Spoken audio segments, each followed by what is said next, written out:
আমার মৃত্যুর মধ্য দিয়া সকল সম্পর্ক কাট হয়ে যাবে, কিন্তু সম্পর্ক যার সঙ্গে কখনো কাট হবে না তিনি আমার কে? আল্লাহ। আল্লাহ ছাড়া কোনো গতি নাই, আল্লাহ ছাড়া কোনো আমাদের উপায় নাই। আল্লাহর কাছে ফিরে যেতে হবে।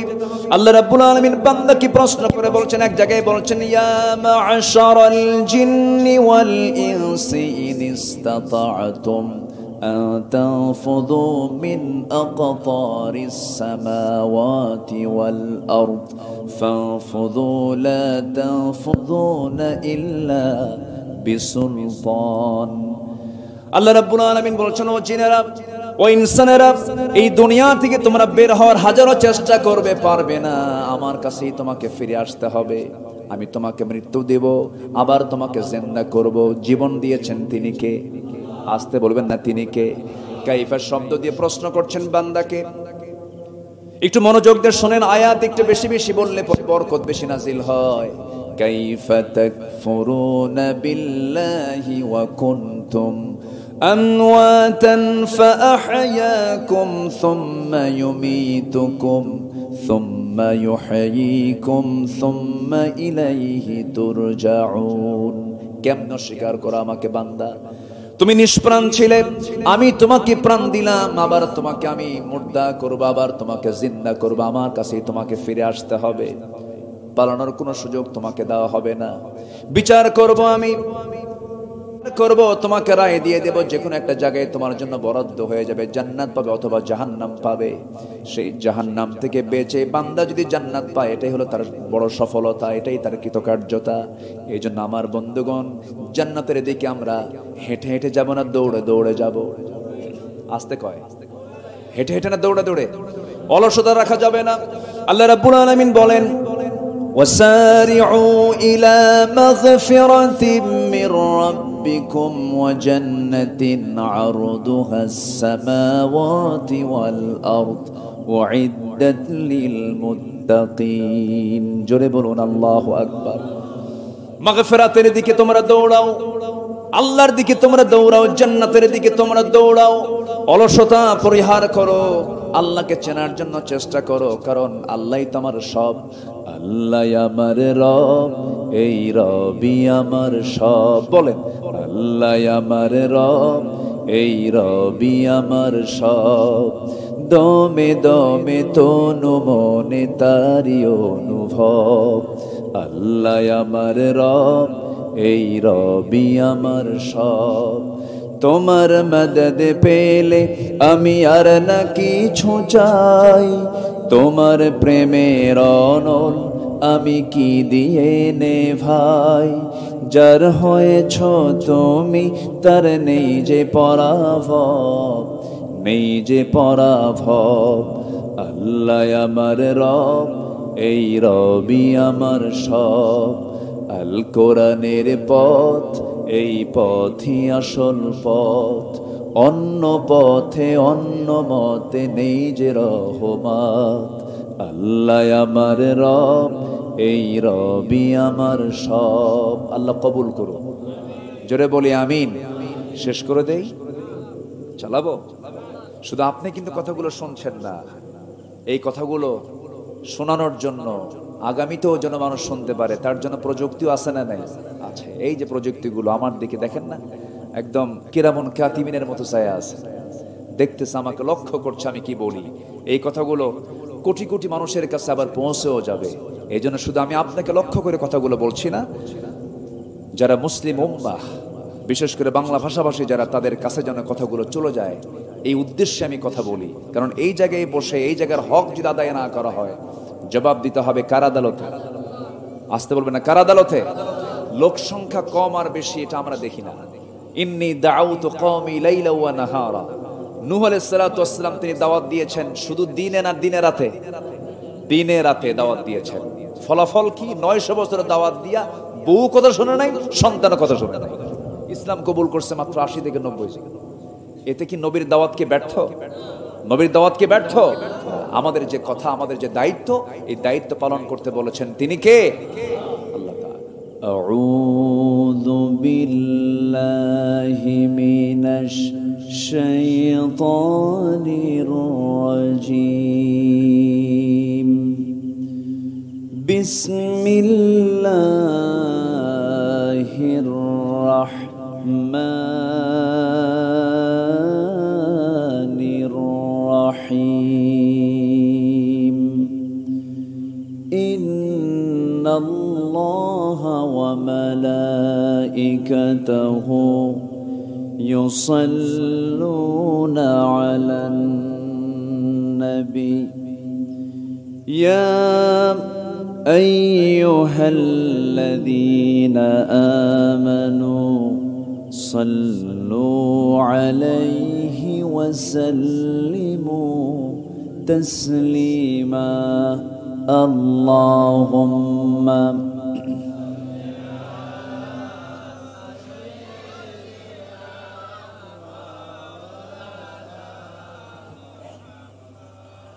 وعلى آل سيدنا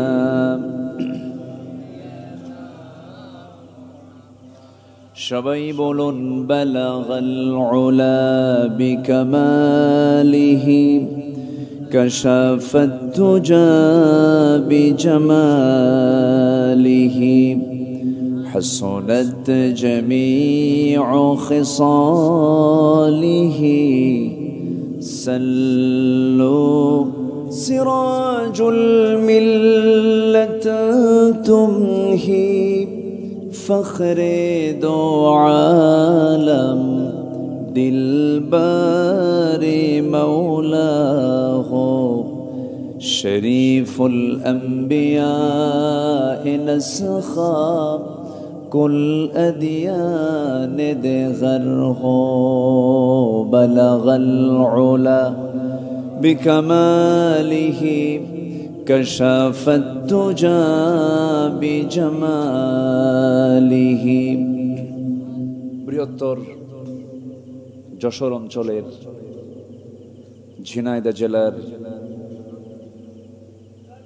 ঝিনাইদহ জেলার শৈলকুপা উপজেলার আলফাপুর ঈদগাহ মাঠে অনুষ্ঠিত এই বৈরী আবহাওয়ার মাঝে আষাঢ় মাসে ঈদ উল আজহা পরবর্তী এমন সুন্দর একটা আয়োজন মহতী তাফসীরুল কোরআন এবং কিরাত মাহফিল 2024 মাহফিল ইন্তেজামী কমিটি কর্তৃক আয়োজিত আজকের এই মহতী আয়োজনের সম্মানিত সুযোগ্য আসসালামু আলাইকুম ওয়া রাহমাতুল্লাহি তাআলা ওয়া বারাকাতুহু। তাহলে কণ্ঠ দিয়েছেন আল্লাহ রাব্বুল আলামিন সুন্দর কিছু শোনানোর জন্য, সুন্দর কিছু বোঝানোর জন্য, এই জন্যই কণ্ঠ দিয়েছেন। আবার এই কণ্ঠের যদি হক না আদায় করে, প্রকৃত হক না আদায় করে, শয়তানকে সন্তুষ্ট করার জন্য যদি কণ্ঠকে কাজে লাগানো হয়, সুম্মা লাতুসআলুন্না ইয়াওমাইযিন আনিন নাঈম, কণ্ঠ একটা আল্লাহর নিয়ামত বান্দার প্রতি। আল্লাহ কি সবাইকে এক কণ্ঠ দেন? দেন না। তো সুমধুর কণ্ঠ পেয়ে কোরআন তেলাওয়াত না করে অশ্লীল গান বাজনা বিভিন্ন নোংরামি কাজে কণ্ঠের ব্যবহার হচ্ছে, এমন গায়িকা, এমন কণ্ঠশিল্পী আছে না নাই? আসতে বলবেন না, আছে না নাই? আছে। তাহলে আল্লাহ তাআলা মানুষকে যা কিছু দিয়েছেন, এটাকে কোন ভাবে কিভাবে পরিচালনা করতে হবে এর দিক নির্দেশনা আল্লাহ রাব্বুল আলামিন মূল একটি কিতাবের মধ্যে দিয়েছেন। সেই কিতাবটার নাম কি বলুন? কোরআন। আল্লাহ রাব্বুল আলামিন এর মধ্যে সবকিছু বলে দিয়েছেন। আমার বন্ধুগণ, আল্লাহ রাব্বুল আলামিন প্রথম আয়াত জাবালের নূরের রাসূলকে যে উপহার দিলেন, অন্য কোন আয়াত দিয়ে শুরু করতে পারতেন, অন্য কোন আয়াতের অবতারণা করতে পারতেন। আল্লাহ রাব্বুল আলামিন রাসূলকে প্রথম যে আয়াত উপহার দিয়েছেন, নামাজের নয়, সিয়ামের নয়, যাকাতের নয়, অন্য কোনো বিষয় নয়। প্রথম আয়াতটা হলো, যারা পারেন ঠোঁট মিলিয়ে বলুন, ইকরা বিসমি রাব্বিকাল্লাযী খালাক খালাকাল ইনসানা মিন আলাক ইকরা ওয়া রাব্বুকাল আকরামুল্লাযী আল্লামা বিল কলম আল্লামাল ইনসানা মা লাম ইয়ালাম। নবী হে, আপনি পড়ুন, পড়ুন, আপনাকে পড়তে হবে। আমার রাসূল বলেন, মা আনা বিকারিন, আমি তো পড়তে পারি না। রাসূল তো পড়তে যাননি কোথাও। আপনি পড়ুন সেই মহান রবের নামে, যিনি মানুষকে সৃষ্টি করেছেন। সম্মানিত ভাইয়েরা, তাহলে প্রথম ওহিটা হলো পড়ো। যে চোখে দেখে আর যে চোখে দেখে না কখনো সমান হতে পারে? যে জানে আর যে জানে না সমান হতে পারে? একজন মূর্খ এবং একজন জ্ঞানী, হাল ইয়াস্তাফিল্লাযীনা ইয়ালামুন ওয়াল্লাযীনা লা ইয়ালামুন, যারা জানে আর যারা জানে না কখনো সমান হতে পারে? বাপ মার সেবার হার কমেছে না বেড়েছে? বলেন, কমছে। বৃদ্ধাশ্রমে জাকারিয়া, বৃদ্ধাশ্রমে আমি নিজে চোখে দেখেছি, আমি চোখ সাক্ষী আমার। বৃদ্ধাশ্রমে কোন মূর্খের বাপ মা সেখানে আশ্রয় পায়নি। বৃদ্ধাশ্রমে আশ্রয় পেয়েছে কারা? যাদের সন্তানগুলো উচ্চ শিক্ষিত হয়েছে, তাদের বাপ মা বৃদ্ধাশ্রমে আশ্রয় পেয়েছে। আমি চ্যালেঞ্জ করতে পারি, তবে হ্যাঁ, কোন শিক্ষায় শিক্ষিত লোকের বাপ মা সেখানে আশ্রয় পায়নি? আমি চ্যালেঞ্জ দিয়ে বলতে পারি, হলফ দিয়ে বলতে পারি, গোটা পৃথিবীর সকল বৃদ্ধাশ্রমকে আপনারা সার্চ দিন, তালাশ করে দেখবেন, সেই জায়গায় কোন আলেম কোন হাফেজের বাপ মাকে দেখতে পাবেন না। তাহলে বুঝতে হবে, হাজারো সিলেবাস থাকুক না কেন, কোন সিলেবাস সমাজে শান্তি আনতে পারে না। ব্যক্তি, সমাজ, পরিবার, রাষ্ট্রে শান্তি আনতে পারে দুইটা সিলেবাস, একটা কোরআন আর একটা কি? হাদিস, সুন্নাহ। এই দুটা যদি আঁকড়ে ধরতে পারি, আমার নবীজি একদম ইখতাব ফি হাজ্জাতুল ফিদা, বিদায় হজের ভাষণে রাসূল একটা লাইনে সুন্দর করে বলে দিয়েছেন। তিনি কি বলেছেন? লাকাদ তারাকতু ফীকুম আমরাইন আই শাইআইন লা তাদিল্লু মা তামাসসাকতুম বিহিমা। তোমাদের কাছে রেখে গেল আমি দুটি মহা উপহার, কোরআনের পুত মঙ্গলবাণী মর্মোপদেশ যার। কোরআন রাখলাম আর হাদিস রেখে গেলাম, সুন্নাহ রেখে গেলাম। পৃথিবীর কোন শক্তি নাই তোমাকে পথভ্রষ্ট করতে পারে। আর কোরআন ছাড়বা, সুন্নাহ ছাড়বা, হাদিস ছেড়ে দিবা, তোমাকে হাজারো পথভ্রষ্টতা তোমাকে পথভ্রষ্টতার দিকে নিয়ে চলে যাবে। তুমি তো এক ফোঁটা পানিও বানাতে পারবে না, একটা চাউল বানাতে পারবে না, একটা সুই বানানোর মতো লোহা বানাতে পারবে না। সব অবদান একমাত্র কার? এই চিন্তাগুলো যারা করে তারাই হচ্ছে উলুল আলবাব। তারা কি? উলুল আলবাব, বিবেকবান। বিবেকবান কারা? বিবেকবান কাদেরকে বলেছেন আল্লাহ তাআলা? জাস্ট এই কয়েকটা পয়েন্ট নিয়ে কথা বলি, আমি শেষের দিকে আস্তে আস্তে চলে যাব। জোরে বলি ইনশাআল্লাহ। সূরাতুর রাআদ, বলেন তো সূরার নাম কি? সূরাতুর রাআদ। আল্লাহ রাব্বুল আলামিন বলেন,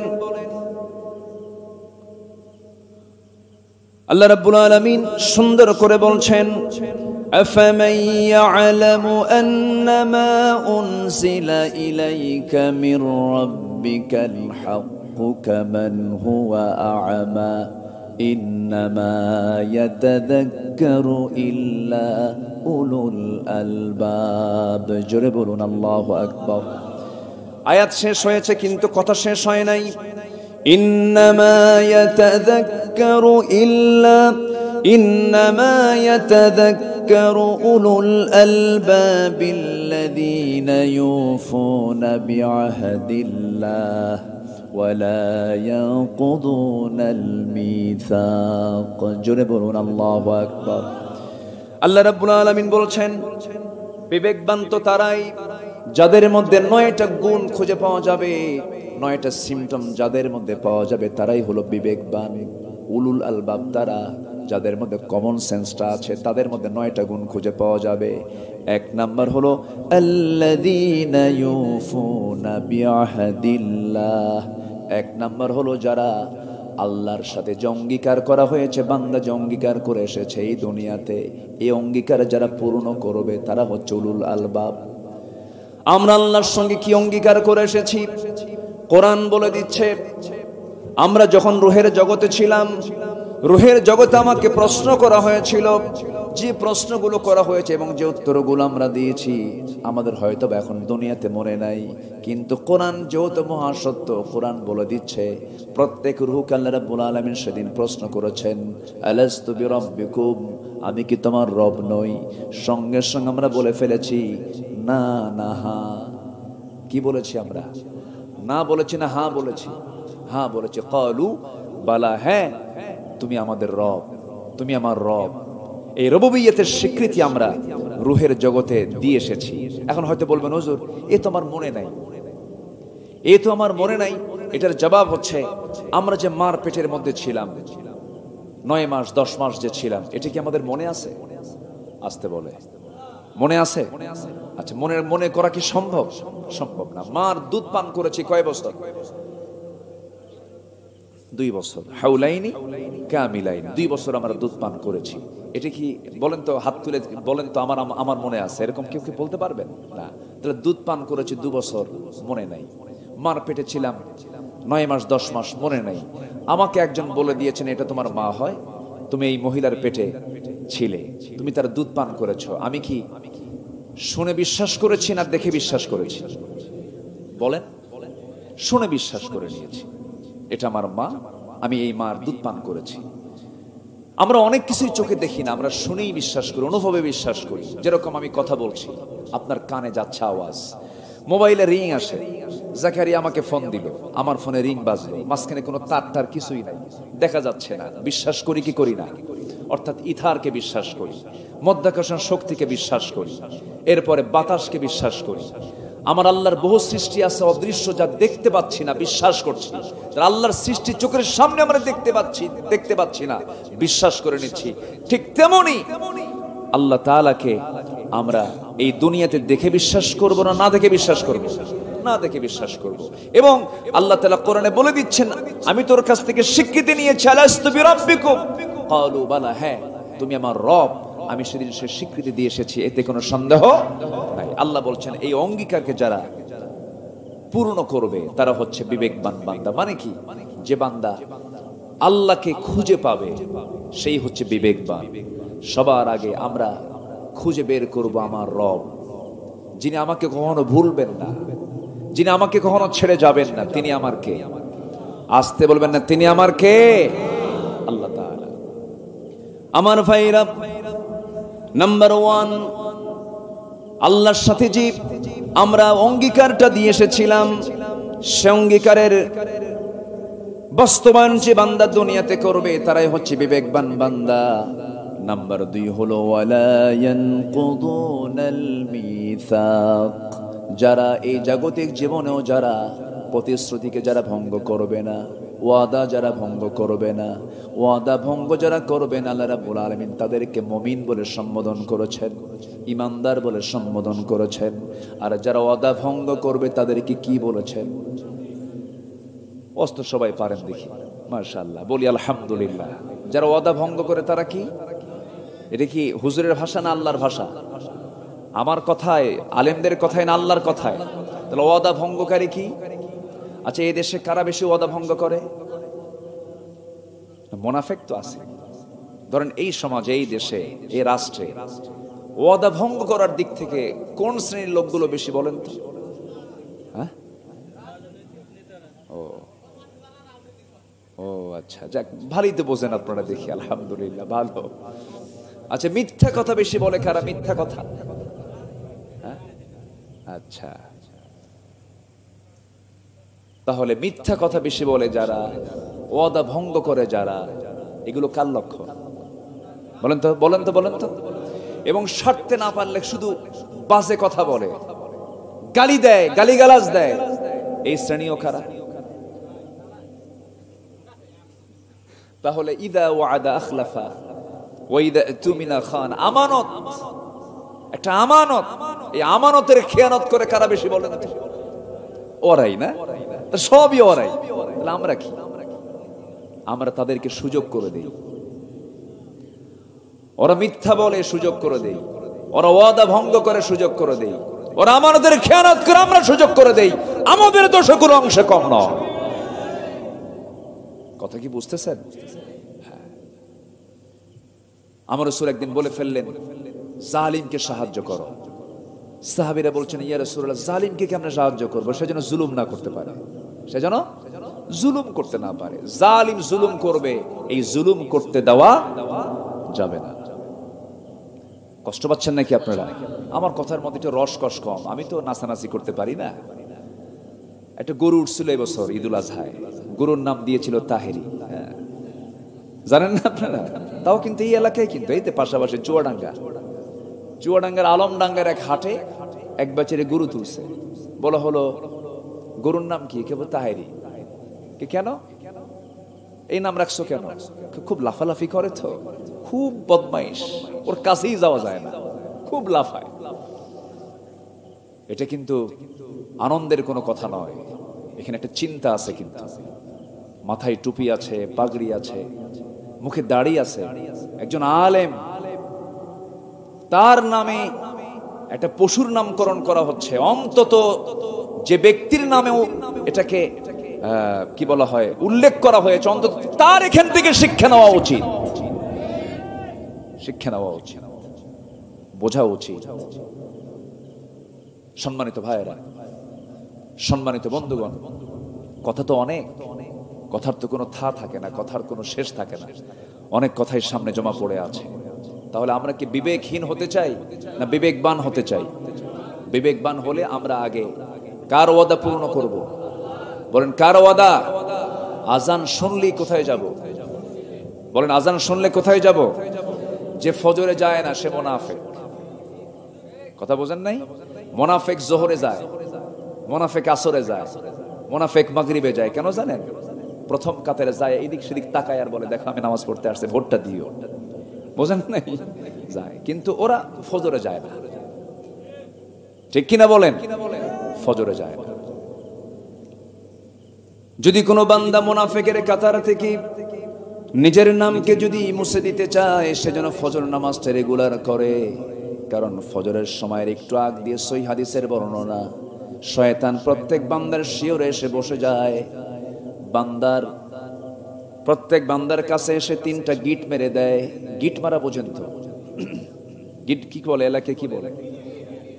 গিরা না গিট বলে? আচ্ছা, গিরা বলে। ভাষা তো অনেক প্রকার, আমার দেশে ভাষা তো বিচিত্র ভাষা। ভাষা যে কত আমার দেশে, কে বলেছে আমার দেশের ভাষা গরিব? এই বাংলা কত রূপ যে নিয়েছে, আলহামদুলিল্লাহ, কোনো ভাষাই কম না। তবে সবচেয়ে বেশি স্পষ্ট ভাষা হলো নোয়াখালীর ভাষা। হাসে কেন? ওদের কাছে ওদের ভাষা ভালো। যারা নোয়াখালী তারা ইংরেজি দিয়ে শুরু করে, আই মানে আমি।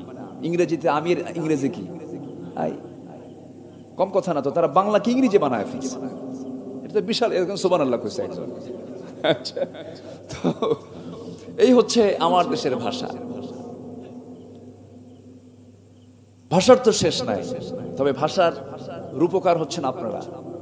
যশোর, কুষ্টিয়া, এই এলাকার ভাষা হচ্ছে বইয়ের ভাষা। বই যা শেখায় আপনারা তাই শেখেন মার কাছ থেকে। কেউ তো আলহামদুলিল্লাহ কইলেন না। জোরে বলি আলহামদুলিল্লাহ। এমন ভাষা আপনি কোথাও পাবেন না। যেখান থেকে ভাষা উৎপত্তি হয়েছে, ওই নদিয়া, সৈয়দ মুজতবা আলীর একটা লেখা আমি পড়েছিলাম। ওই নদিয়া থেকে ভাষার উৎপত্তি। নদিয়ার আশেপাশে যে মুর্শিদাবাদ গুলো আছে, এরাও স উচ্চারণ করতে পারে না, ওরা সালাম দিতেই পারে না, কয় আসসালামু আলাইকুম। আগে সালাই আর পরে দুলাভাই হয় না, সালাম স শব্দ হয় না। এমনকি আল্লাহর কালাম তেলাওয়াত করতে গেলেও ওদের হয় না। আল্লাহ তাআলা তাদের আঞ্চলিকতার মধ্যে ওই জিহ্বার ভিতরে ওই উচ্চারণটা সহজে বের হতে চায় না, পারে না তারা। কিন্তু এক্সেপ্ট যশোর, কুষ্টিয়া, চুয়াডাঙ্গা, মেহেরপুর, নড়াইল, এই অঞ্চলটা অনেক সুন্দর ভাষা। একটু জোরে সোরে বলি আলহামদুলিল্লাহ। এত পামপন্টি দিলাম তাও তো আলহামদুলিল্লাহ করবেন। অনেক সুন্দর ভাষা আপনাদের। তাহলে কি বলে, যে গিট মারাকে কি বলে? হ্যাঁ, গিড়া দেয়, গিট মারে। 3টা গিট মারে। কয়টা? কি ফজরের পরে না ফজরের আগে? আগে। শয়তান এসে প্রত্যেক ইমানদার বান্দার পাশে বসে 3টা গিট মেরে দিয়ে যায়। রাসূল বললেন, সাহাবীরা এই 3টা গিট যদি ছুটাতে চাও, 1 নাম্বার গিট ছুটাতে হলে তোমার দায়িত্ব হলো দোয়াটা পরেই ঘুম থেকে উঠে যাবে। দোয়াটা পরে যখন বিছানা থেকে তোমার পিঠটা সরায় নেবে, 1 নাম্বার গিট ছুটে যাবে। নাম্বার 2 হলো ওযু বানাবে, 2 নাম্বার গিটটা ছুটে যাবে। পদব্রজে হেঁটে হেঁটে মসজিদের দিকে রওনা দিয়ে নামাজে দাঁড়ায়া যাবে, 3 নাম্বার গিটটা ছুটে যাবে। ওই 3টা গিট ছুটে গেল, সারাটা দিন শয়তান শত চেষ্টা করো তোমার কাছে ওয়াসওয়াসা দিতে পারবে না। এই জন্য দিন শুরু করব কি নামাজ দিয়ে বলে? কি নামাজ দিয়া? ফজর দিয়া। যদি কোনো বান্দা ফজর নামাজ এবং এশার নামাজ জামাতের সঙ্গে আদায় করতে পারে, রাসূল বললেন, ও সাহাবীরা জেনে নাও, বিশেষ করে ফজর নামাজ এবং এশার নামাজ যদি কোনো বান্দা জামাত আদায় করতে পারে, মহান রব্বুল আলামিন গোটা রাত কিয়ামুল লাইলের সমান সওয়াব আল্লাহ রাব্বুল আলামিন তার আমলনামায় দিয়ে দেন। তাহলে বিশেষ করে আমরা কোন নামাজটা জামাতে পড়ব? ফজর এবং এশা। এবং এই দুটোর সময় যারা ধারাবাহিক জীবনে থাকেন, শৃঙ্খলপূর্ণ জীবনে থাকেন, তারা এই ম্যাক্সিমাম এই দুটোর সময় তারা কোথায় থাকেন? বাসায়, বাড়িতে থাকেন। কারণ দিন দিয়েছেন কাজের আর রাত দিয়েছেন বিশ্রামের জন্য। অন্ধকার হয়েছে, আসো পরিবারকে সময় দাও। আর ফজর এবং এশাটা আল্লাহর জন্য বরাদ্দ করো, জামাতে নামাজ পড়ো। শেষ রাত্রে একটু যদি পারো কিয়ামুল লাইলটা করো। সুশৃঙ্খল জীবনে আসো। যার নামাজ আছে তার শৃঙ্খলা আছে, যার নামাজ আছে তার নিয়মানুবর্তিতা আছে, যার নামাজ আছে তার চরিত্র আছে, যার নামাজ নাই তার কিচ্ছু নাই। এই জন্য আমাদের সবার আগে খেয়াল করতে হবে, আমরা যদি আল্লাহর সঙ্গে সম্পর্ক গড়তেই চাই, সম্পর্ক গড়তে হলে ওয়াস্তাঈনু বিস-সাবরি ওয়াস-সালাহ, নামাজ দিয়ে আমরা সম্পর্ক গড়ব। কার সাথে? কয় ওয়াক্ত নামাজ? আসতে বলবেন না। কয় ওয়াক্ত নামাজ? 5 ওয়াক্ত নামাজ। একটু মনোযোগ দিয়ে শুনবেন সবাই। আজকে যদি সমাজের প্রত্যেকটি জায়গায় যদি নামাজটা চালু হয়ে যেত, সমাজের সমস্ত বিশৃঙ্খলা দূর হয়ে যেত। আল্লাহর ওয়াদা, ইন্নাস সালাতা তানহা আনিল ফাহশাই ওয়াল মুনকার ওয়ালাযিকরুল্লাহি আকবার। একমাত্র সালাত, ইবাদতটাই সমস্ত ফাহেশা এবং অশ্লীল কাজ থেকে বান্দাকে দূরে রাখতে পারে। কিন্তু দুঃখজনক হলো সত্য, আমার দেশে এমন কিছু কর্মসূচি আছে মুসলিম পরিবারের সন্তানরাই করে থাকে। চলতেছে কর্মসূচি, দলীয় কর্মসূচি, বিভিন্ন অনুষ্ঠান চলতেছে। জোহর গেল, আসর গেল, মাগরিব গেল, ঈশা গেল, সেই কর্মসূচির যারা আহ্বায়ক তাদের নামাজের খবর নাই, যারা কর্মী তাদের নামাজেরও খবর নাই। আমি কি ভুল বলছি? যে কর্মসূচি বাস্তবায়ন করতে গিয়ে নামাজ লাগে না, যে দল করতে গিয়ে নেতারও নামাজ নাই, কর্মীরও নামাজ নাই, যে নেতৃত্বে নামাজের কোনো বাধ্যবাধকতা নাই, সেই নেতৃত্বের মুখে আমরা জুতা মারি, থুতু মারি। কারণ ও আমাকে জাহান্নামে নিয়ে যাবে। ও আমাকে কোথায় নিয়ে যাবে? জাহান্নামে নিয়ে। জাহান্নামে নিয়ে যাবার 1 নাম্বার কারণ কি? ছেড়ে দেওয়া নামাজ। যে নেতা আমাকে নামাজ ছেড়ে দেয়, যে নেতা আমাকে নামাজের কথা বলে না, সে তো আমাকে জাহান্নামের দিকে নিয়ে যাচ্ছে। ইয়াউমা নাদউ কুল্লা উনাসিম বিইমামিহিম, কিয়ামতের দিন প্রত্যেক নেতা, প্রত্যেক কর্মী সহ, প্রত্যেক নেতা, প্রত্যেক ব্যক্তি তার নেতা সহ হাজির হবে। আল্লাহু আকবার বলো। অতএব যিনি আমার ইমাম হবেন, যিনি আমার নেতা হবেন, এটা কি হিসাব করার দরকার আছে না নাই? পরে না আগে? আগে হিসাব করতে হবে। আমার বন্ধুগণ, নামাজকে নিয়ে আমাকে আপনাকে চলতে হবে, আল্লাহর সঙ্গে সম্পর্ক করতে হবে। নামাজ আছে যার চরিত্র আছে তার, নামাজ নাই যার চরিত্র নাই তার। আমার বন্ধুগণ, একটা আদর্শ গ্রামের পরিচয়। এই গ্রামের নামটা হলো কি? আলফাপুর। এই যে মসজিদটা আছে, এই আদর্শ গ্রামের একটা বৈশিষ্ট্য হলো, যদি কেউ আদর্শ গ্রামের বৈশিষ্ট্য দেখতে চায়, একটু চেক করতে হবে ফজর নামাজের সময় মসজিদের মুসল্লির সংখ্যা কত, আর এই গ্রামে নামাজের সংখ্যা কত, প্রাপ্তবয়স্ক মুসলমানের সংখ্যা কত। যদি এই গ্রামটাকে যদি আপনি যদি আদর্শ গ্রাম বলে আখ্যা দিতে চান, গ্রামের অধিকাংশ মুসলমানরা ফজরের সময় হাজির হয়ে যাবে, জোহরে হয়তো থাকবে না, আসরে হয়তো থাকবে না, কিন্তু 5টা ওয়াক্তের ভিতরে বিশেষ করে কোন ওয়াক্তে বেশি মুসল্লি থাকবে?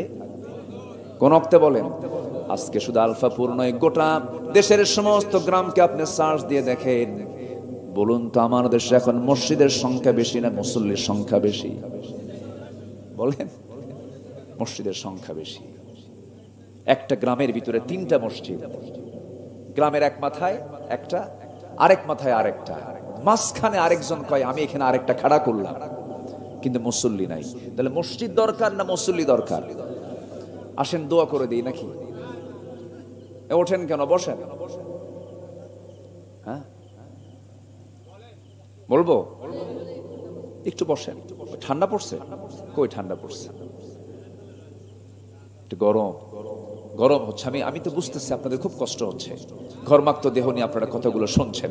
জাস্ট আমি 9টা পয়েন্ট বলি, আমি আমার আলোচনা শেষের দিকে আস্তে আস্তে চলে যাব। তাহলে কি আমরা এই গ্রাম, যে গ্রামে মাহফিল হচ্ছে, আমরা কি এটাকে বেনামাজি মুক্ত গ্রাম হিসেবে দেখতে চাই? এই গ্রামের বাসিন্দা কারা কারা একটু হাত তুলে দেখান তো দেখি, এই গ্রামের বাসিন্দা।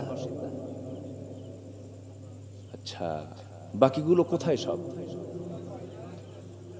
মানে যারা হাত তুলেছেন তারা তো গ্রামের আছেন, কিন্তু এই গ্রামে কি এই কয়টা লোকই থাকে? তারা কোথায়? 4র্থ আসমানে না 5ম আসমানে? ও আচ্ছা, ও হয়তো বিয়ে বেরিয়ে গেছে নাকি? তাহলে এই আমার দিকে তাকান, রাগ করতেছেন নাকি আপনারা? তাহলে আমি লক্ষ্য করে দেখছি যে দূর থেকেই অনেক লোকজন আসছেন। যারা দূর থেকে আসছেন আমি মনে করি অনেকে স্ট্রাগল করে আসছেন। সামনে খাল, ওই সাইডেও খাল, না ওই সাইডে নদী, আর সামনে খাল, মাঝখানে আমরা। যারা আসছেন মোটামুটি খাল দিয়া আর নদী দিয়ে আসছেন, অনেক কষ্ট করে আসছেন। বলি আলহামদুলিল্লাহ। আমরা এই গ্রামকে যদি বেনামাজি মুক্ত গ্রাম দেখতে চাই, আপনি যদি আপনার গ্রামকে যদি বেনামাজি মুক্ত গ্রাম দেখতে চান, তাহলে আমার আপনারও কিছু চেষ্টা করার দরকার আছে না নাই? আমরা চেষ্টা করব, দাওয়াতের কাজ করব। জোরে বলি ইনশাআল্লাহ। ব্যর্থ পিতা, ব্যর্থ মাতা সে যে তার সন্তানকে ফজরে ডাক দিতে পারে না, যে নিজেও ফজর পড়ে না। এমন ব্যর্থ পিতা আছে না নাই? ব্যর্থ মা আছে না নাই? যখন বলা হয় ডাকেন না কেন, কে বাবা, বাবাটা ঘুমাইছে অনেক রাত পড়াশোনা করে, ফজরের সময় ডাক দিলে ঘুমটা নষ্ট হবে। কি মোহাব্বত দেখছেন, দয়াটা দেখছেন? সারা রাত সে স্টাডি করেছে, পড়েছে, ফজরের সময় ঘুম নষ্ট হবে এই জন্য বাপ সন্তানকে ডাক দেয় না। যদি ফজরের সময় আগুন ধরে বাড়িতে, কি করবে? যদি আগুন ধরে, কে বাবা তুই ঘুমা, আগুনে মর, তবুও তোরে ডাকবো, এটা করবেন? কি করবেন? আগুন লাগছে, যদি আমি দুনিয়ার আগুনকে ভয় পেয়ে যদি সেই সময় ডাক দিতে পারি, জাহান্নামের আগুন থেকে বাঁচার জন্য তাকে ডাক দেওয়ার দরকার আরো কম না আরো বেশি? আরো বেশি। বাবা ওঠো, হাইয়া হাইয়া আলাস সালাহ, ওঠো তাড়াতাড়ি, আসসালাতু খায়রুম মিনান নাওম, নামাজে যা, সালাত আদায় কর, সিজদা দে, রুকু কর, আল্লাহর হক আদায় কর। বাবার ফোর্স হবে কথার অন্যরকম নামাজের ক্ষেত্রে। শিক্ষার জন্য যে সচেতনতা আমাদের ভিতরে কাজ করে, সেই পরিমাণ যদি সচেতনতা যদি আমরা নামাজের ক্ষেত্রে যদি প্রত্যেক পিতামাতা যদি দায়িত্ব পালন করতাম, অন্তত আপনার সন্তানের হাতে কোনো ইয়াবার ট্যাবলেট হাতে উঠতো না। শুধু আপনি প্রশাসনকে দোষ দিবেন আর আপনি নাক ডেকে ঘুমাবেন, আপনার সন্তানকে নামাজের কথা বলবেন না। আপনার পরিবারকে জাহান্নাম থেকে বাঁচাতে আপনার কি হবে? কু আনফুসাকুম ওয়া আহলিকুম নারা, নিজে বাঁচাও, তোমার পরিবারকে জাহান্নাম থেকে বাঁচাও। কার কথা? আসতে বলবেন না, কার কথা? আল্লাহর কথা। আমার বন্ধুগণ, জাহান্নাম থেকে বাঁচতে হবে, এটা সবচেয়ে বড় চ্যালেঞ্জ। আল্লাহ রাব্বুল আলামিন বলছেন, বান্দা জাহান্নামীরা জাহান্নামের মধ্যে কেন যাবে, কি জন্য যাবে তোরা জেনে নে। মা সালাকাকুম ফি সাকার قالوا لم نك من المصلين ولم نك نطعم المسكين وكنا نخوض مع الخائضين وكنا نكذب بيوم الدين حتى أتانا اليقين فما تنفعهم شفاعة الشافعين জোরে বলুন আল্লাহু আকবার। ও দোজখবাসী, আজকে দোজখে কেন কি হয়েছে তোমাদের?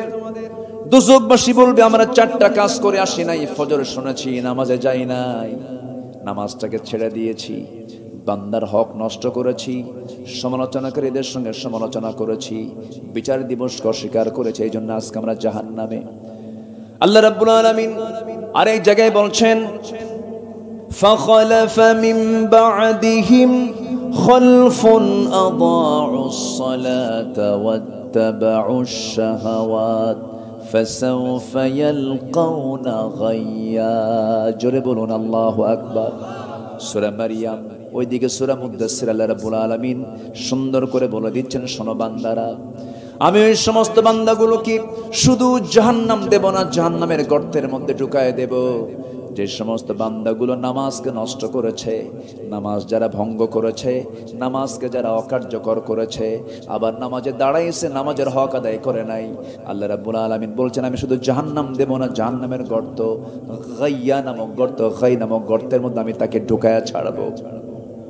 গাই নামক গর্তটা এত ভয়ঙ্কর, তাফসীরে কুরতুবীর মধ্যে এসেছে জাহান্নামের একটা গর্তের নাম গাই নামক গর্ত। গাই নামক গর্তটা এত ভয়ঙ্কর, গাই নামক গর্তকে দেখে জাহান্নাম পর্যন্ত ভয় পায়, এত ভয়ঙ্কর গর্তের নাম হলো সেই গাই নামক গর্ত। সেই গাই নামক গর্ত থেকে বাঁচার জন্য 1 নাম্বার কাজ, আমরা নামাজ ছাড়বো না, নামাজ পড়বো, নামাজটা আমরা পড়বো। আল্লাহর কাছে সবচেয়ে বড় অপরাধ হলো নামাজটাকে ছেড়ে দেওয়া, নামাজ ছেড়ে দেওয়া যাবে না। যেখানে আল্লাহ রাব্বুল আলামিন বান্দাকে হুকুম করেছেন, কিছু কিছু হুকুম আল্লাহ রাব্বুল আলামিন একবার করেছেন, দুবার বলেন নাই, কিন্তু নামাজের কথা বলেছেন একবার না বারবার, একবার না বারবার। আমার বন্ধুগণ, বারবার যে কথা বলা হয় তার গুরুত্ব কমে না বাড়ে? গুরুত্ব কমে না বাড়ে? বেড়ে যায়। নামাজকে আমরা কন্টিনিউ করব, নিজে নামাজ পড়ব, পরিবারকে নামাজের জন্য তাকিদ দেব, পরিবারকে জাহান্নাম থেকে বাঁচানোর জন্য পরিবারের জন্য মূল দায়িত্বশীল তিনি চেষ্টা করবেন, সেই ব্যক্তিরও চেষ্টা করতে হবে। নামাজের ক্ষেত্রে আমরা যত্নবান হব। আমার বন্ধুগণ, আল্লাহ রাব্বুল আলামিন বলছেন উলুল আলবাব কারা? 2টা বলেছি, এবার নাম্বার 3 হলো ওয়াল্লাযীনা ইয়াসিলুনা মা আমারাল্লাহু বিহি আইয়ুসাল। জোরে বলি আল্লাহু আকবার। নাম্বার 3 হলো যে সমস্ত বান্দাগুলো আল্লাহর সঙ্গে সম্পর্ক রাখার চেষ্টা করে, আল্লাহর সঙ্গে যারা তাআল্লুক রাখে, সম্পর্ক রাখার জন্য চেষ্টা চালায়। এই পৃথিবীর যত সম্পর্ক, যত রিলেশন, সমস্ত রিলেশনগুলো অস্থায়ী রিলেশন। এখন মরে যাব, বউটা পর হয়ে যাবে, এখন মরে যাব, সন্তানটা পর হয়ে যাবে, এখনই মরে যাব, গ্রুপ অফ ইন্ডাস্ট্রিজ সবর্ণের হাতে হস্তান্তর হয়ে যাবে, এখনই মরে যাব, আমার পাওয়ার চলে যাবে, এখন মরে যাব, আমার সমস্ত হ্যালো বন্ধ হয়ে যাবে, আমার মৃত্যুর মধ্য দিয়া সকল সম্পর্ক কাট হয়ে যাবে। কিন্তু সম্পর্ক যার সঙ্গে কখনো কাট হবে না তিনি আমার কে? আল্লাহ। আল্লাহ ছাড়া কোনো গতি নাই, আল্লাহ ছাড়া কোনো আমাদের উপায় নাই। আল্লাহর কাছে ফিরে যেতে হবে। আল্লাহ রাব্বুল আলামিন বান্দাকে প্রশ্ন করে বলছেন, এক জায়গায় বলছেন ইয়া মা'শারাল জিন্নি ওয়াল ইনসি ইন ইসতাতা'তুম আন তানফুযু মিন আকতারিস সামাওয়াতি ওয়াল আরদ ফানফুযু লা তানফুযুনা ইল্লা বিসুলতান। আল্লাহ রাব্বুল আলামিন বলছেন ও জিনেরা, ও ইনসানেরা, এই দুনিয়া থেকে তোমরা বের হওয়ার হাজারো চেষ্টা করবে, পারবে না। আমার কাছেই তোমাকে ফিরে আসতে হবে। আমি তোমাকে মৃত্যু দেব, আবার তোমাকে জিন্দা করব। জীবন দিয়েছেন তিনি কে? আসতে বলবেন না তিনি কে? কাইফা শব্দ দিয়ে প্রশ্ন করছেন বান্দাকে।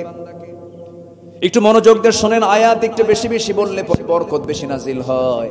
কাইফা তাকফুরুনা বিল্লাহি ওয়া কুনতুম أمواتا فأحياكم ثم يميتكم ثم يحييكم ثم إليه ترجعون। কেমন স্বীকার করো আমাকে বান্দা? তুমি নিষ্প্রাণ ছিলে, আমি তোমাকে প্রাণ দিলাম, আবার তোমাকে আমি মুর্দা করব, আবার তোমাকে জিন্দা করব। আমার কাছেই তোমাকে ফিরে আসতে হবে, পালানোর কোনো সুযোগ তোমাকে দেওয়া হবে না। বিচার করব আমি, করব, তোমাকে রায় দিয়ে দেব, যে কোনো একটা জায়গায় তোমার জন্য বরাদ্দ হয়ে যাবে, জান্নাত পাবে অথবা জাহান্নাম পাবে।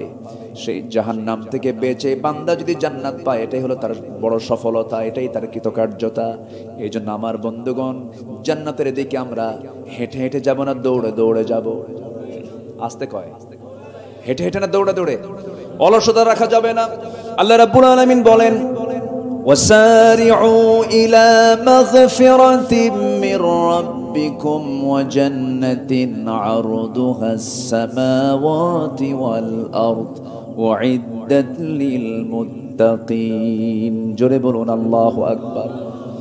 মাগফিরাতের দিকে তোমরা দৌড়াও, আল্লাহর দিকে তোমরা দৌড়াও, জান্নাতের দিকে তোমরা দৌড়াও।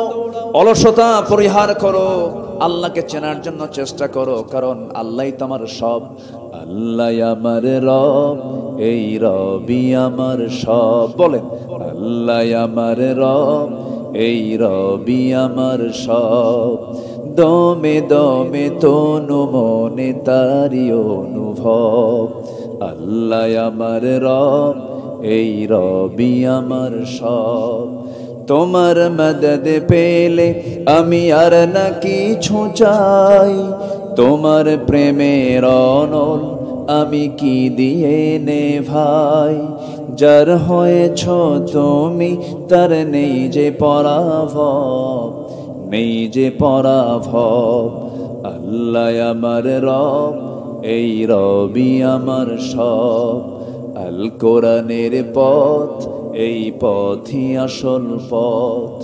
অন্য পথে অন্য মতে নেই যে রহমত।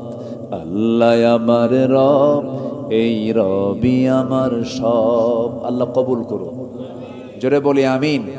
শেষ করে দেই, চালাবো। শুধু আপনি কিন্তু কথাগুলো শুনছেন না, এই কথাগুলো শোনানোর জন্য আগামীতেও যেন মানুষ শুনতে পারে, তার জন্য প্রযুক্তিও আছে না নাই?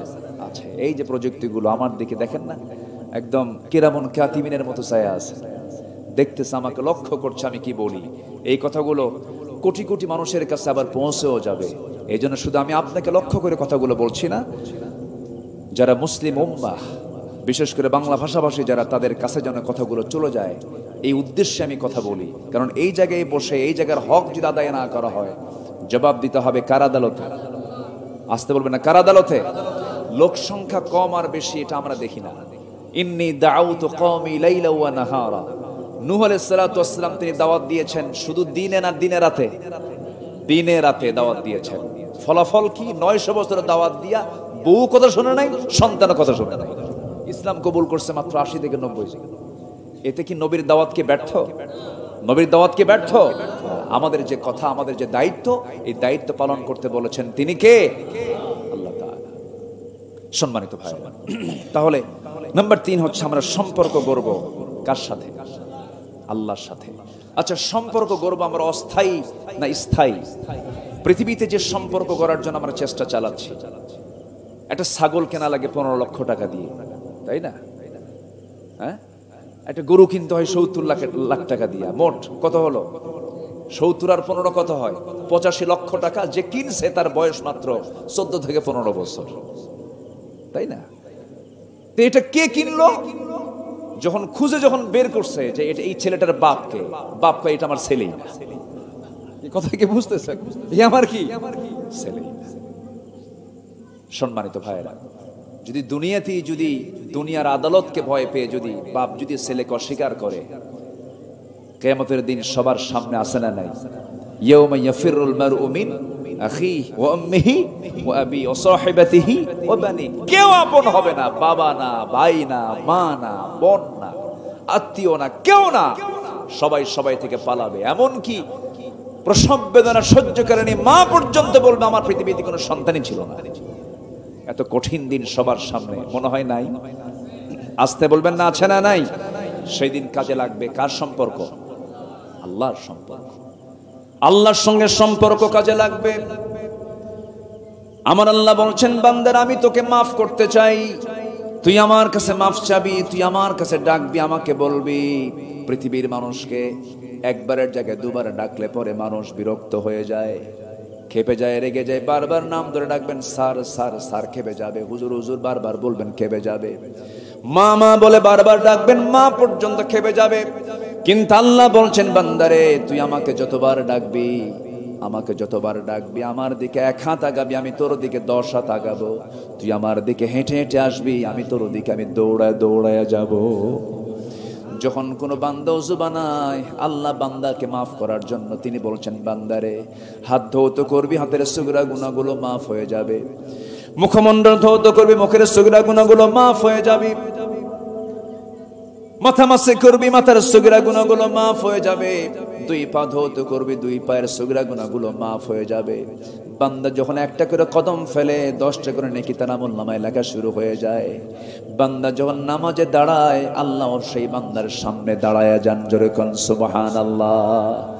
বান্দা যখন প্রথম আয়াতটা বলে আলহামদুলিল্লাহি রাব্বিল আলামিন, আল্লাহ বলেন হামিদানি আবদি আর রহমানির রহিম। আল্লাহ বলেন আসনা আলাইয়া আবদি মালিক ইয়াউমিদ্দিন। আল্লাহ বলেন মাজ্জাদানি আবদি ইয়াকা না'বুদু ওয়া ইয়াকা নাস্তাঈন। আল্লাহ বলেন হাদা বাইনি ওয়া বাইনা আবদি। বান্দা তুই আমার কাছে কি চাস, প্রাণ খুলে চা রে বান্দা। ওয়ালাদ-দাল্লিন পর্যন্ত যখন বান্দা বলে ফেলে, আল্লাহ বলেন বান্দারে নামাজের মধ্যে এতক্ষণ ধরে যা যা চাইলি সমস্ত চাও আমি আল্লাহ রাব্বুল আলামিন কবুল করে নিলাম। বান্দা রুকুতে যায়, আল্লাহ অস্থির হয়ে যান। রুকু থেকে দাঁড়ায় রব্বানা লাকাল হামদ হামদান কাসীরান তাইয়িবান মুবারাকান ফীহি বলে যখন শেষ করে যখন সিজদার দিকে চলে যায়, আল্লাহ সমস্ত ফেরেশতাকে ডাক দিয়ে বলেন, ফেরেশতারা দেখ এই বান্দাগুলো আমাকে কেমন করে সিজদা দেয়। এই বান্দাগুলো আমাকে খুশি করার জন্য সিজদা যে দিল, ফেরেশতারা সাক্ষী থাকো এই সমস্ত বান্দার তামাম জিন্দেগীর সমস্ত গুনাহগুলো মাফ করে দিয়া আমি আল্লাহ নিজে তাদের জন্য জান্নাতের বাজেট পাস করে দিলাম। আল্লাহ আমাকে জান্নাত দিতে চান, কিন্তু আমি তো জান্নাত নিতে চাই না। আল্লাহ আমাকে মাফ করতে চান, কিন্তু আমি তো আল্লাহর কাছ থেকে মাফ নিতে চাই না। আল্লাহর কাছে যখন আমরা বেহায়ার মতো চাবো, আমরা আল্লাহর কাছে চাবো লজ্জা নিয়ে না, লজ্জা না নিয়া। বলেন লজ্জা নিয়ে না। আল্লাহর কাছে চাইতে যদি আপনি লজ্জা করেন তাহলে তো সমস্যা। আল্লাহর কাছে চাইতে হবে হায়া নিয়া না বেহায়া হয়ে। বেহায়া হয়ে আল্লাহর কাছে চাইতে হবে। আল্লাহর কাছে বলতে হবে আল্লাহ কিচ্ছু বুঝি না, আল্লাহ মাফ করো। তুমি যদি বিচার করো আমি পাশ করতে পারবো না। বেহায়ার মতো বারবার চাইতে হবে। হায়া নিয়া পৃথিবীর মানুষের কাছে চাইতে হয়, কিন্তু আল্লাহর কাছে চাইতে হয় হায়া নিয়া না বেহায়া নিয়া। বেহায়া নিয়া আমার আল্লাহর কাছে একবার বলবো না, বারবার বলবো, বারবার। আমার বন্ধুগণ, আল্লাহর সঙ্গে সম্পর্ক যারা করবে তারা বিবেকবান। এরপরে নাম্বার 4 হলো ওয়ায়াখশাউনা রাব্বাহুম ওয়ায়াখাফুনা সুআল হিসাব। জোরে বলি আল্লাহু আকবার। ওই সমস্ত বান্দাগুলোকে আল্লাহ রাব্বুল আলামিন উলুল আলবাব বলেছেন, বিবেকবান বলেছেন, আকলওয়ালা বলেছেন, বিবেকবান বলেছেন, যারা পৃথিবীর কাউকে না ভয় করে একমাত্র ভয় করবে কাকে? আসতে বলবেন না কাকে? প্রশাসনের ভয় আছে না নাই? কোন গ্রামে পুলিশ ঢুকলে পরে জনগণ কি করে? ভয় পায় না? কি পুলিশ ঢুকছে, কারে যে ধরে আল্লাহই জানে। এটাও কিন্তু ভয়। কিন্তু আমার আল্লাহর ভয়টা কি? আমার আল্লাহর ভয়টা হলো বান্দা আল্লাহর ভয়ে জাহান্নামের ভয়ে জান্নাতের আশায় সমস্ত হারাম কাজগুলোকে বাদ দেবে। এটা হচ্ছে আল্লাহর ভয়। আল্লাহ রাব্বুল আলামিন বলছেন এই ভয়টা তোমার মধ্যে যদি জাগ্রত হয়ে যায় তোমাকে আমি জানিয়ে দিচ্ছি। আল্লাহ রাব্বুল আলামিন বলেন, ওয়া আম্মা মান খাফা মাকাম রাব্বিহি ওয়া নাহান নাফসা আনিল হাওয়া ফাইন্নাল জান্নাতা হিয়াল মাওয়া। যারা দিলের মাকামে আল্লাহর ভয়টা জাগ্রত হয়ে যাবে তার ঠিকানা হলো জান্নাতে মাওয়া। জান্নাতে মাওয়া তার ঠিকানা হবে। এই ওয়াদাটা কে করেছেন? আসতে বলবেন না কে করেছেন? অতএব এই দিলে আল্লাহর ভয় ছাড়া অন্য কোনো ভয় আনা কি জায়েজ? বলেন জায়েজ? যদি কেউ জেলের ভয় দেখায় ভয় করা যাবে? যদি কেউ মৃত্যুর ভয় দেখায় ভয় করা যাবে? কোন ভয় এই দিলে স্থান পাবে না ইমানদারের। ইমানদারের দিলে একমাত্র কেবলমাত্র শুধুমাত্র ভয় পাবে কার ভয়? আল্লাহর ভয়। আল্লাহর পয়গম্বরদের দিলের মধ্যে পৃথিবীর কোনো ভয় ঢুকাতে পারেনি। সাইয়েদনা ইউসুফ আলাইহিস সালামকে জেলের ভয় দেখানো হয়েছে। তিনি কি জেলের ভয় পেয়েছেন? জেলখানায় ঢুকেছেন কেঁদে কেঁদে না হেসে হেসে? বলেন বলেন, ভীতু মানুষ কি হাসতে পারে? সাহসী মানুষ, কোনো ভয় পান নাই। তিনি হাসতে হাসতে জেলখানায় ঢুকতেছেন। বলা হলো ইউসুফ জেলখানায় ঢুকে আবার হাসে। তিনি বলছেন আমার কাছে জেলখানায় প্রিয়। কেন? জেলখানায় অন্তত জুলাইখার ডিস্টার্ব নাই। জুলাইখা খুব ডিস্টার্ব করছে আমার, কিন্তু এখন জেলখানায় ঢুকলে পরে আমার আর কোনো ডিস্টার্ব নাই। আমার কাছে জেলখানায় প্রিয়। তাহলে নবীদের প্রিয় জায়গা কোথায়? আসতে কয়, আরো জোরে কন, জেলখানা। নবীদের প্রিয় জায়গা হলো জেলখানা। চুরি করে না তো, এটা হলো ভালো কাজ করতে গিয়েও জেল খাটতে হয়। ভালো মানুষ কি জেলখানায় নাই? আসতে বলে, ভালো মানুষ কি জেলখানায় নাই? যখন দেখবেন কোন জেলখানায়, কোন রাষ্ট্রের অধীনে কোন জেলখানায় যদি ভালো মানুষের পরিমাণ যদি বেশি থাকে, বুঝতে হবে সেই রাজত্ব হলো জালিমের রাজত্ব। হাজারো আলেম, হাজারো জ্ঞানী, হাজারো ভালো মানুষের ইন্তেকালে একটা রাষ্ট্রের যত বড় ক্ষতি হয়, তার চাইতে একটা রাষ্ট্রের সবচেয়ে বড় ক্ষতি হয় হলো যখন রাষ্ট্রের মূল চেয়ারে কোন জালিম বসে, অযোগ্য লোক বসে। ঠিক কিনা? এটা আমার কথা নয়, বলেছেন আল্লামা জালালউদ্দিন রুমি রাহিমাহুল্লাহ। তিনি বলেছেন হাজার আলেমের মৃত্যুতে যতটুকু না ক্ষতি হয় তার চেয়ে বেশি ক্ষতি হয় মুসলিম উম্মার জন্য যখন কোন জালিম ব্যক্তি যখন ক্ষমতার মসনদে বসে থাকে। কষ্ট পাচ্ছেন নাকি আপনারা? সম্মানিত ভাইরা, তাহলে বিবেকবান হচ্ছে নাম্বার 5 হচ্ছে যারা ভয় করবে কাকে? আল্লাহকে যারা ভয় করবে। নাম্বার 5 হলো ওই সমস্ত বান্দাগুলো বিবেকবান, ওয়াখাফুনা সুআল হিসাব, যারা বিচার দিবসকে যারা ভয় করে। মানুষ ভালো হবে দুনিয়ার ভয়ে না আখিরাতের ভয়ে। আখিরাতের ভয়ে, দুনিয়ার বিচারে না আখিরাতের বিচারে, আখিরাতের বিচারে। এইজন্য আল্লাহ রাব্বুল আলামিন সূরা ফাতিহার 3 নম্বর আয়াতে বিচারের কথা বলেছেন আর রহমানির রহিম। এরপরে কি বলেন? মালিক ইয়াউমিদ্দিন, বিচার দিবসের মালিক কিন্তু আমি। প্রথমে বলেছেন আর রহমান, এরপরে বলেছেন আর রহিম। রহমান আমি, রহিম আমি। এরপরে বান্দাকে একটু ভয় ঢুকায় দিয়ে বলছেন মালিক ইয়াউমিদ্দিন, বিচার দিবসের মালিক কিন্তু আমি তোমার বিচার করব। দুনিয়ার আদালতে বিচারকের সামনে দাঁড়ালে একটু ভয় লাগে না? একটু ভয় লাগে, কি যেন রায়টা দেয়, আজকে ফাঁসির রায় দেয় কিনা, কি যেন হয়ে যায়। আল্লাহ বলছেন বান্দার আমি রহমান আমি রহিম, তবে এটাও জেনে রেখে দিও সাথে কিন্তু আমি বিচারপতি, আমি বিচার করব। এই আয়াতটা যদি কোনো বান্দা গভীরভাবে যদি নামাজের মধ্যে পড়ে, তার চোখের পানি বন্ধ হবে না, তার চোখের পানি কেউ আটকাতে পারবে না। সাইয়েদনা ওমর ফারুকের মতো মানুষ জান্নাতের সংবাদ দুনিয়াতে বসে বসেই পেয়েছেন। যতদিন তিনি নামাজে দাঁড়িয়েছেন, যতবার তিনি নামাজে দাঁড়িয়েছেন, জামাতে নামাজ পড়তেন, ইয়া সূরা ফাতিহা যখন পড়তেন হাউমাউ করে কাঁদতেন। অনেক দূরের মুসল্লি তার কান্না শুনতে পেত, নামাজের মধ্যে কান্নায় ভেঙে পড়তেন। মালিক ইয়াউমিদ্দিন, এই আয়াতটা কত বড় ওয়েটফুল, এই আয়াতটা কত বড় ভয়ঙ্কর আয়াত। আমি কিন্তু বিচার দিবসের মালিক, বিচার আমি কিন্তু করব। বান্দা সাবধান হয়ে যাও। এই জন্য বিচার দিবসের ভয় প্রত্যেকটা বান্দার মধ্যে থাকা দরকার, আছে না নাই? আল্লাহ বিচার করবেন, কেমন বিচার? ওই আয়াতটা চরম ভয়ঙ্কর আয়াত। গোটা কোরআনের ভিতরে যত ভয়ঙ্কর আয়াত আছে এর মধ্যে সবচেয়ে বড় ভয়ঙ্কর আয়াত হলো فَمَن يَعْمَلْ مِثْقَالَ ذَرَّةٍ خَيْرًا يَرَهُ وَمَن يَعْمَلْ مِثْقَالَ ذَرَّةٍ شَرًّا يَرَهُ। যাররা হলো এমন একটা পরিমাণকে বোঝায় যা খালি চোখে দেখা যায় না, খালি চোখে যা দেখা যায় না সেটাই হলো যাররা।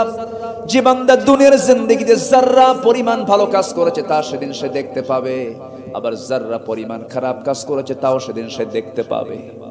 আমার বন্ধুগণ, দিনের আলোতে কি করেছি, রাতের আধারে কি করেছি, রাস্তায় চলতে নিয়ে কোন মহিলার দিকে তাকিয়েছিলাম, দুনিয়ার জিন্দেগিতে এই প্রযুক্তির এই যুগে এসে মেসেঞ্জারে কার ইনবক্স আমি চ্যাট করেছি, কোন হোয়াটসঅ্যাপে আমি নক দিয়েছি, কোন মহিলার সঙ্গে কথা বলেছেন, কার সঙ্গে সময়গুলো পাস করেছেন, কোন পার্কে গিয়ে বসেছো যুবক, কার সঙ্গে নোংরামিগুলো করেছো রাতের আধারে দিনের আলোতে। পৃথিবীর কেউ না দেখতে পারলেও কার নজর থেকে কেউ ফাঁকি দিতে পারবে না? কার নজর থেকে বলেন?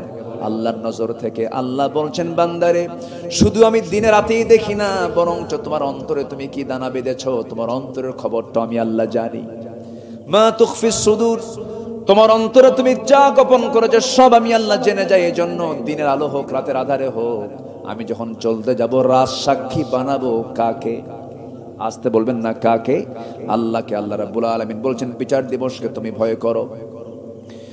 নাম্বার 6 হলো ওই সমস্ত বান্দাগুলো উলুল আলবাব, ওয়াল্লাযীনা সাবারু ইবতিগা ওয়াজহি রাব্বিহিম ওয়া আকামুস সালাতা ওয়া আনফাকু মিম্মা রাযাকনাহুম সিররান ওয়া আলানিয়াহ।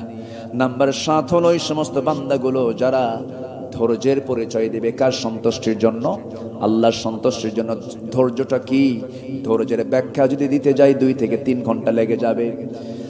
সবরু আলা তাআহ, সবরু আনিল মাসিয়াত, আস-সবরু আলাল ইকদার। এর মধ্যে গুরুত্বপূর্ণ হলো আনিল মাসিয়া, সমস্ত খারাপ কাজ থেকে, হারাম কাজ থেকে নিজেকে বিরত রাখা। এটা একটা ধৈর্যের পরিচয়। একটা নারী রাস্তায় হেঁটে যায়, আমি তাকাই না, এটা ধৈর্য। একটা সুন্দরী নারী আপনাকে প্রস্তাব দিচ্ছে, আপনি এটা প্রস্তাবকে প্রত্যাখ্যান করেন, এটা ধৈর্য। আল্লাহ তাআলা বলছেন ওই সমস্ত যুবককে, ওই সমস্ত বান্দাকে আমি আমার আরশ আজিমের ছায়ায় জায়গা দেব, যে যুবককে একটা সুন্দরী সম্ভ্রান্ত পরিবারের নারী তাকে প্রেমের প্রস্তাব দিয়েছে, সে বলল ইন্নী আখাফুল্লাহ, আমি আল্লাহকে ভয় করি। আল্লাহ বলছেন আমি তোকে আমার আরশ আজিমের ছায়ায় জায়গা দিয়ে দেব। যুবক, তোমাকে অনেক অফার করবে, তোমার সামনে অনেক ফিতনা চলে আসবে, তুমি তাকাবে না, সেই সমস্ত হারাম কাজের দিকে যাবে না, হারাম রিলেশন করবে না। আবার দেখবেন কিছু কিছু বিবাহিত যুবক আছে, সুন্দরী বউটা নিয়ে ঈদের দিন গোটা শহর ঘোরে। আছে না? মনে হয় ঝিনাইদা টিনাদের নাই, এরকম আছে নাকি? ঈদের দিন নতুন বউ সুন্দরী বউটাকে নিয়ে উপরতলায় রাখে, আর স্বামী থাকে নিচতলা। উপরতলার নিচতলা মানে হচ্ছে ওই যে এখন কিছু কিছু হুন্ডা বেরোইছে না, যে R1 না কি 1 কি বলে, R1 5 আছে না কি 6 আছে, তো দেখবেন এটার নিচতলা হচ্ছে সামনে ড্রাইভার, ও নিচতলায় থাকে, আর বউটাকে উঠায় দেয় কোন তলায়? উপরতলায়। মানে উপরতলায় দিয়ে রাখে, আর বলে যে গোটা দুনিয়াবাসী আমার বউটা দেখো। আছে কিনা বলেন? গোটা দুনিয়াবাসীকে দেখায়। আবার বিকেল বেলা এসে তার ভেরিফাইড পেজে এসে ফেসবুকের বউটার লিপস্টিকওয়ালা ঠোঁট আর কপাল আঁকানো, কি বলে নকতা, কপাল আঁকানো কি বলে এটা, টিপ দিয়া, চুলটা ছেড়ে দিয়া অর্ধলগ্ন দেহ ছবি একখান তুলে ফেসবুকে দিয়া লেখে, প্রিয় বন্ধুগণ আসুন আমার বউটাকে এখন জামাতের সাথে দেখি। যেরকম নাউজুবিল্লাহ। তো এই সমস্ত নোংরামিগুলো করা যাবে না, এগুলো অপকর্মগুলো বাদ দিতে হবে। বিশেষ করে আমি যুবকদেরকে লক্ষ্য করে বলছি, প্রযুক্তির কল্যাণে মিডিয়া সামনে নিয়ে বলতে চাই, তুমি যুবক, তুমি এগিয়ে আসো, তোমার জন্য জান্নাত অপেক্ষা করছে। তুমি শুধু চরিত্রটা ঠিক রাখো, হাসরের ময়দানে যত আমলনামা আল্লাহ তাআলা দেখবেন, সবচেয়ে বেশি আমলনামা যেটা বেশি ওজন হবে সেটা হচ্ছে হুসনুল খলক, উন্নত উত্তম চরিত্র। উন্নত উত্তম চরিত্র যে যুবক সমাজের মধ্যে জাগ্রত হবে, সেই জাতিকে কখনো পরাজিত করা যাবে না। কিন্তু বলিউড হলিউড দিয়ে ইউরোপ আমেরিকার মূল ষড়যন্ত্র, এই পার্শ্ববর্তী দেশের এই বলিউড এবং আমেরিকার হলিউড সহ গোটা পশ্চিমা ইউরোপ, এদের মূল ষড়যন্ত্র হলো মুসলিম যুব সমাজকে ধ্বংস করার জন্য। ওদের সংস্কৃতি আমাদের পিঠের উপরে জাগিয়ে দেওয়া হয়েছে। আমাদের ঘরে ঘরে মা বোনদের চরিত্র ধ্বংস করার জন্য বিজাতীয় সংস্কৃতিগুলো আমার দেশের কি বলে ঘরে ঘরে টেলিভিশনে বিভিন্ন ডিশের লাইন দিয়ে, বিভিন্ন চ্যানেল দিয়ে এগুলো কপেন করে আজকে মুসলিম পরিবারের মেয়ে কপালে টিপ লাগায়, আজকে মুসলিম পরিবারের মেয়ে সারা বছর বোরকা পরে, ঈদের দিন বোরকা ছাড়ে।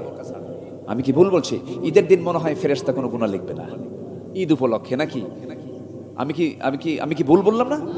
আচ্ছা, তারপরে বিয়ের দিন বোরকা পড়ে না। আচ্ছা, বিয়ের দিন আর ঈদের দিন বোরকা পরা দরকার কম না বেশি? বলেন কম না বেশি? বেশি। অথচ সেই দিনগুলোতে বোরকা পরে না। কেন বোরকা পরে না বিয়ের দিন? বিয়ের দিন কিছু গহনা টহনা আছে মেয়েদের, গহনাগুলো গলায় লাগায়, হাতে লাগায়, আর এই গহনাগুলো যদি বোরকা পরে তাহলে দেখবে কেমনে? এই জন্য বিয়ের দিন বোরকাটা ছেড়ে দিয়া মাঝে মাঝে একটু ঝাঁকিটাকে মেরে দেখায় যে এই যে আমার আব্বার দেওয়া গহনা। তো আপনি যে গহনাগুলো দেখাচ্ছেন, আপনি কি পরপুরুষকে দেখানোর জন্য গহনা পড়বেন, না স্বামীকে দেখানোর জন্য পড়তে হবে? স্বামীকে দেখানোর জন্য পড়তে হবে। এই নোংরামিগুলো আমার মা বোন যারা আলোচনাগুলো শুনছেন, এটা ফলো করার চেষ্টা করবেন, যেন আপনার কোনো পর্দার ব্যাঘাত যেন না হয়। আপনার চামড়া পরপুরুষকে দেখাবেন না, আল্লাহ জাহান্নামে আপনার চামড়া ঢুকাবেন না, জান্নাতের জন্য বরাদ্দ করে দিবেন। এরপর বিশেষ করে গায়রে মুহরিম, যাদের সঙ্গে দেখা করা জায়েজ নাই, দূরের পুরুষের দ্বারা যতটুকু না ক্ষতির সম্ভাবনা থাকে, চারিত্রিক কাছের লোকের দ্বারা সম্ভাবনা কম থাকে না বেশি থাকে? বলেন, কম থাকে না বেশি থাকে? বিশেষ করে চাচাতো ভাই, মামাতো ভাই, খালাতো ভাই, দেবর, আর কি ফুফাতো ভাই, আচ্ছা যত ভাই আছে এগুলো কি বিপদ না নিরাপদ? আস্তে আস্তে এই যুবকরা কথা কও, বিপদ না নিরাপদ? দুলাভাইয়ের সঙ্গে দেখা করা যাবে? এই যে দুলাভাই কইছে একজন, দুলাভাই কিছু আছে দেখবেন সারা জীবন নিজের বউকে হুন্ডায় তোলে না, খালি শালিরে উঠায়। এলাকায় আছে কিনা জানি না, কাম সারছে। এই তো নতুন ফতুয়া জারি হলো দেখতেছে। বসেন, এই তো এটা একটা আজব ব্যাপার, তাই না? আমরা আগে ছিলাম ওল্ড জাহেলিয়াতের কথা শুনেছিলাম, আমরা এখন নিউ জাহেলিয়াতের দিকে চলে আসছি, ঠিক কি না? এর মূল কারণ হলো আমরা কি সিলেবাস ছেড়েছি বলেন তো? কোরআন নামক সিলেবাসটা আমরা ছেড়ে দিয়েছি। তো দুলাভাই ডাকে, এই শালি হুন্ডাই ওঠ। দুলাভাইয়ের কথা তো ফেলে দেওয়া যায় না। শালি এখন চিন্তা করে, ঠিক আছে দুলাভাই মানুষ, হুন্ডাই চড়ছে, তো হুন্ডাই চড়ে ভাবতেছে গায়ের সঙ্গে গা লাগলে কেমন হয়, একটু দূরেই বসছে, একটু গ্যাপ সৃষ্টি করে বসছে যেন গায়ের সঙ্গে যেন গাটা যেন না ঘষে, না লাগে। সামনে যে দুলাভাই এমন এমন ব্রেক মারছে গ্যাপ পূরণ, তো এই গ্যাপ পূরণ করার কোনো সুযোগ দেওয়া কি যাবে? যাবে না। এই সমস্ত ক্ষেত্রে আমরা একটু সজাগ থাকার চেষ্টা করব, আমরা সচেতন থাকার চেষ্টা করব। আমার পরিবার যেন জাহান্নামে না যায়, আমার সন্তানের দ্বারা যেন সমাজ নষ্ট না হয়, আমার মেয়ে যেন পর্দাহীনতার কোনো পরিবেশে না যায়, পর্দাহীনতা নিয়ে যেন না চলে, এই বিষয়গুলো আমরা খেয়াল করব। পর্দার বিধান এক কথা, পর্দার বিধান পৃথিবীর কোনো মোল্লার দেওয়া বিধান নয়। পর্দার বিধানটা কার দেওয়া বিধান? আল্লাহর দেওয়া বিধান, এটা মাথায় রাখতে হবে। নিজের বউকে আপনার আপনার সম্পদ মনে করে, আপনার আমানত মনে করে সকল প্রকার পরপুরুষ থেকে আপনাকে রক্ষা করতে হবে। আর যে ভাইটা বলেছেন আমাকে শ্বশুরের কাছেও নিরাপদ নয়, এটা মানুষ না। কিছু পশু আছে, এমন পিতাও আছে যে পিতার কাছে তার নিজের মেয়েটাও নিরাপদ না। এমন পশু আছে না নাই? উলাইকা কাল আনআম বাল হুম আদাল।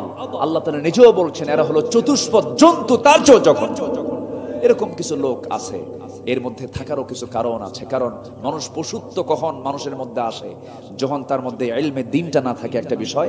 আরেকটা হলো কমন সেন্স। এই কমন সেন্স গুলো যখন না থাকে, এই উলুল আলবাবের যে দিকগুলো এগুলো যখন না থাকে, তখন তার মধ্যে এগুলো চলে আসে। আর আরেকটা কারণ হচ্ছে, একটা মানুষ যদি নেশাখোর হয়, সে নেশা কি আজকের সমাজে নাই? আসতে বলবেন না, আছে না নাই? নেশাখোর যখন হয় তখন কি সে কি বিবেকবান থাকে না বিবেকহীন হয়ে যায়? বিবেকহীন হয়ে যায়। একটা মানুষ যখন বিবেকহীন হয়ে যায়, যে নেশার মধ্য দিয়ে, সে নেশাকে আল্লাহ তাআলা হারাম করেছেন 1 বছর 2 বছর আগে না 1400 বছর আগে? 1400 বছর আগে। আজকে আমরা বলি মাদককে না বলুন, মাদককে না বলে তো মাদক বন্ধ করা যাবে না। মাদককে বন্ধ করার জন্য এটাকে আইন করে বন্ধ করতে হবে। এই আইন, এই বিধান কে দিয়েছেন? আল্লাহ দিয়েছেন। এগুলো কথা বলতে গেলে তো আমরা দোষী হয়ে যাই। কিন্তু কোরআনে ল আছে না নাই? কোরআনে আইন আছে না নাই বলেন তো?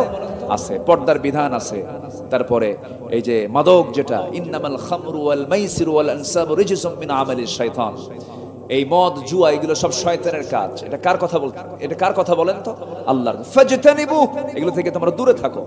সেই নেশা আজকে সমাজে সয়লাব হয়ে গেছে। ইয়াবা, তারপর আর কি বাবা, আর কি মা নাই, মা নাই, বাবা আছে, মা নাই। আচ্ছা, এরপরে দেখেন এই বৃহত্তর কুষ্টিয়া যশোর অঞ্চলে একটা কোম্পানি আছে, কেরুয়ান কম আছে নাকি? সেখানে কিন্তু মদ তৈরি হয়, তাই না? মদ তৈরি হয়, সে মদ থেকে কিছু লাভও আসে। সেই লাভটা আমার আপনার মানে টাকার মধ্যেও এটা মিশ্রণ হয়ে যায়। তাহলে মদের ফ্যাক্টরি আপনি দিয়ে রেখে যদি বলেন মদ খাবেন না, মানে জাস্ট আপনি একটা সুন্দরী নারীকে রাস্তায় হেঁটেও যেতে বলছেন, আবার বলবেন তুই তাকাবি না কিন্তু ইফটিজিংয়ের মামলা দেবো, তাহলে কেমন হলো বলেন? তাহলে বিড়াল পড়েছে পানিতে, সেই পানিতে পড়ে বিড়ালটা মরে গেছে। এখন কূপের পানি পরিষ্কার করার জন্য আগে পানি তোলা দরকার না মরা বিড়াল তোলা দরকার? মরা বিড়াল তোলা দরকার। আপনার কিয়ামত পর্যন্ত আপনি পানি উঠান, কাম হবে না তো, কারণ ওখানে পড়ে আছে কি? মৃত বিড়াল পড়ে আছে। সমাজে মদ, এরপরে জুয়া, নেশা, এগুলোকে যদি আপনি অ্যাভেলেবল রেখে দিয়ে যদি বলেন এগুলো কইরো না, এগুলো খাওয়া যাবে না, এগুলো থেকে দূরে থাকো, কাম তো হবে না। পর্দার বিধানের পরিবেশ তৈরি করতে হবে, সকল প্রকার জেনার পরিবেশ থেকে দূরে রাখতে হবে, সকল প্রকার হারাম কাজকে মাইনাস করার জন্য চেষ্টা করার দরকার আমাদেরও আছে না নাই? ব্যক্তিগত উদ্যোগ অন্তত আমরা নেওয়ার চেষ্টা করবো পারিবারিকভাবে। আল্লাহ তাআলা সবাইকে এগুলো বোঝার তৌফিক দান করুন। জোরে বলি আল্লাহুম্মা আমিন।